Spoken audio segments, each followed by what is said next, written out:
ముఖ్యంగా విశ్వాసమైన మనం గమనించాల్సింది ఏంటంటే, దేవుడు న్యాయవంతుడు, సత్యవంతుడు. ఆయన చూపించిన మార్గం రక్షణ మార్గం. ఆ మార్గంలో నడవటమే మనకు క్షేమం. లోకం దాన్ని వెరితనం అంటుంది అనని, ఎందుకంటే అది పిచ్చిది కాబట్టి. దేవుని మార్గాలు దానికి పిచ్చితనంగా కనపడతాయి. ఆ పిచ్చి మాటలతో మనకు అనవసరం. ఇదిగో ఈ మార్గం సత్యవంతమైంది, న్యాయవంతమైంది.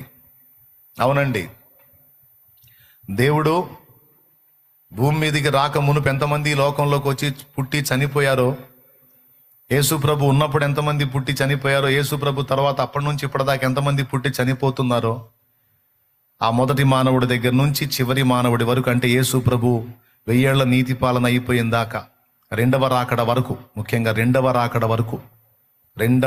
వరకు ఉన్న మనుషులందరిలో ఎవడైనా సరే యేసు ప్రభు ఒక్కటే మాట చెప్పాడు: నేనే మార్గమును సత్యమును జీవమును, నా ద్వారానే తప్ప ఎవ్వడును తండ్రి యొద్దకు రాడు. యోహాను సువార్త 14వ అధ్యాయం 6వ వచనంలో స్పష్టంగా చెప్పాడు: నేనే మార్గమును సత్యమును జీవమును, నా ద్వారానే తప్ప ఎవ్వడును తండ్రి యొద్దకు రాడు. అంటే ఇప్పుడు దాన్ని బట్టి మీరు ఆలోచించండి. యేసుక్రీస్తుకు పూర్వం చనిపోయిన వాళ్ళు యేసు ద్వారానే పరలోకం వెళ్ళాలి. యేసు ప్రభు వచ్చి వెళ్ళిన తరువాత చనిపోయిన వాళ్ళు యేసు ప్రభు ద్వారానే అక్కడికి వెళ్ళాలి. ఎక్కడికి? తండ్రి దగ్గరికి చేరాలి. మరి యేసు ప్రభు కంటే ముందు పుట్టి చనిపోయిన వాళ్ళందరూ ఎక్కడుంటారు?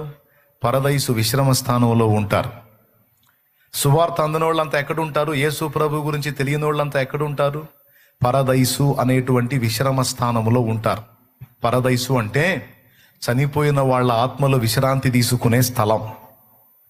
అర్థమైందా? ఆ విశ్రమ స్థానంలో ఉంటారు వాళ్ళు. ఒక వ్యక్తి, గుర్తుపెట్టుకోండి,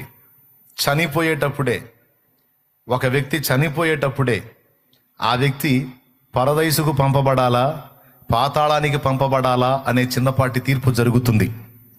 ఎందుకంటే భూమి మీద అతడు జీవించిన జీవిత విధానాన్ని బట్టి ఆ తీర్పు జరుగుతుంది. కొంతమందిని వారికి తెలిసినంత వరకు సత్యమును అనుసరించి బ్రతికిన వాళ్ళని మనస్సాక్షిని బట్టి, ఎందుకంటే వాళ్ళకి సువార్త తెలియదు, మనస్సాక్షిని బట్టి తమకు తెలిసినంత వరకు జాగ్రత్తగా బ్రతికారు. వాళ్ళకి సువార్త సత్యం చెప్తే కూడా విధేయత చూపుతారు అని దేవుడు అనుకున్న వాళ్ళందరినీ పరదేశికే నడిపించబోతున్నాడు. ఆల్రెడీ కొంతమందిని అక్కడికి చేర్చాడు, కొంతమందిని చేర్చబోతున్నాడు, మరి కొంతమందిని తీసుకోబోతున్నాడు. అలాగే